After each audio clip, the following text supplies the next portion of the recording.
Before I say anything else, I need you to hear this first.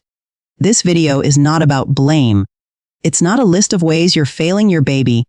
Every single thing I'm about to share, I promise you, is something that virtually every parent does, including the most attentive, most loving, most research-obsessed parents on the planet.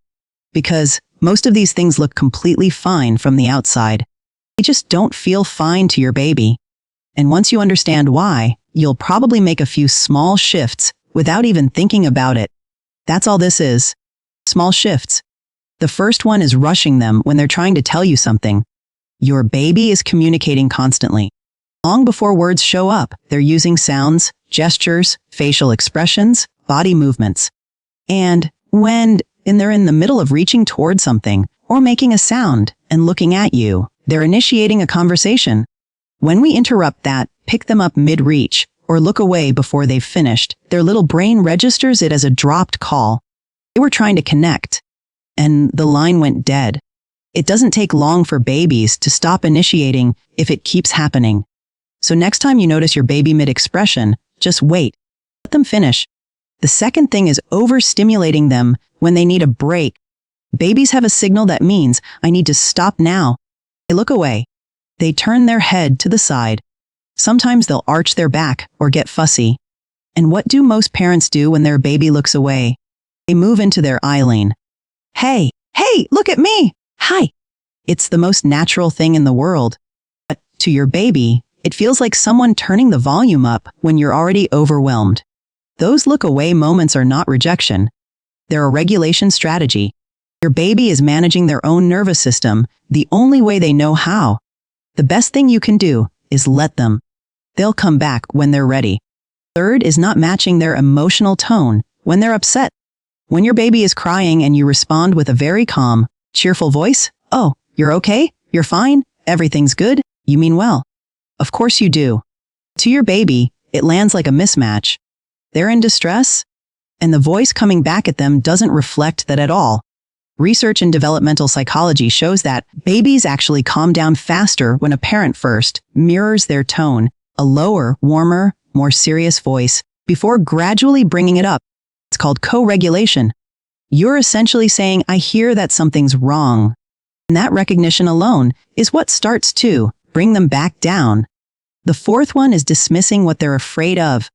Your baby is scared of the vacuum cleaner, or a specific toy, or a stranger's face. And every instinct you have says, there's nothing to be afraid of, it's fine, which is true. But their fear is real. Their nervous system is not malfunctioning. It's just immature. When we dismiss it, even gently, we're teaching them that their internal experience doesn't match reality. Over time, that can actually make it harder for them to trust their own feelings. Instead, just name it. That was loud. That scared you, didn't it? That's enough. Fifth is picking them up while their attention is somewhere else. Babies are explorers. When they're staring at something, or reaching for something, or just sitting quietly watching the world, they are deeply focused. And being suddenly swooped up with no warning can be genuinely startling, even if you do it with love. Even if they love you, it's not about the intention. It's about the experience. A simple thing, talking to them a second before you pick them up, giving them that tiny heads up, makes more of a difference than you'd think. Sixth is using a flat, expressionless face during interaction. There's actually a famous experiment called the still face experiment, where a parent, mid-conversation with their baby, suddenly goes completely blank. No expression. No response. Just a neutral face. Within seconds, the baby starts trying everything to get the parent back. Smiling harder, reaching out, making sounds. And when nothing works, they fall apart. Now, this experiment is extreme, and you're not doing this to your baby. But what it shows us is how deeply your baby depends on your facial expressions for cues about the world. A tired face, a preoccupied face, a face staring at a phone. Babies notice all of it. Not to say you can't be tired or preoccupied, you're human. During the moments you are engaged, really be there. Those are the moments that count. The seventh thing is forcing physical affection. Kisses, cuddles, being held a certain way. Babies have physical preferences just like we do. And when we override those signals, holding them tightly when they're pushing away, insisting on a kiss when they're turning their face. We're teaching them something we really don't want to teach them. That their no doesn't matter. That their body's signals can be ignored, especially when it's coming from someone they love. It's such a small thing, but it goes in.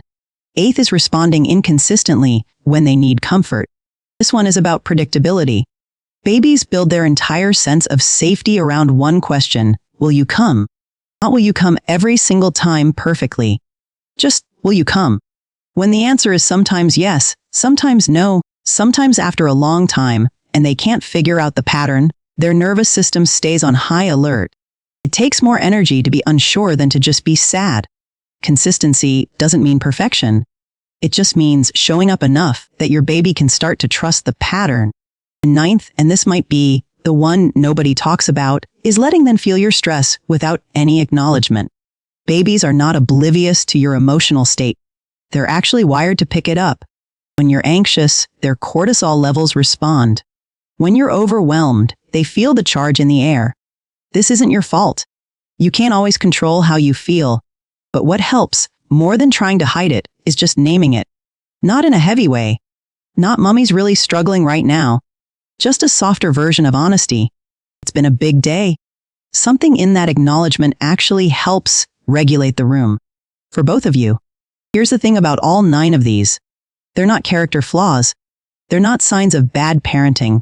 They're just places where awareness changes everything.